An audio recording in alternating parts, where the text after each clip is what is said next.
পয়গম্বর ডাক দিয়ে বলে, হে জাবির, আল্লাহ রাব্বুল আলামিন ফয়সালা করেছেন, হুকুম করেছেন তোমার সন্তানদেরকে ছাড়া খাবার খাওয়া যাবে না। জাবিরের কান্নার আওয়াজ বেড়ে যায়, কান্নার আওয়াজ বেড়ে যায়।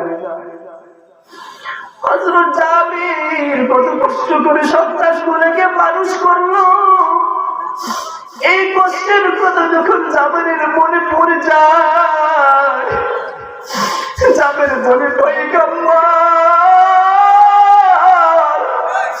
সন্তানদেরকে ঘুমের থেকে ডাকলেও ঘুম থেকে উঠবে না। আমার সন্তানরা দুনিয়ার মধ্যে নাই, সন্তানরা দুনিয়া ছাড়িয়া চির বিদায় নিয়ে গেছে পয়গম্বর।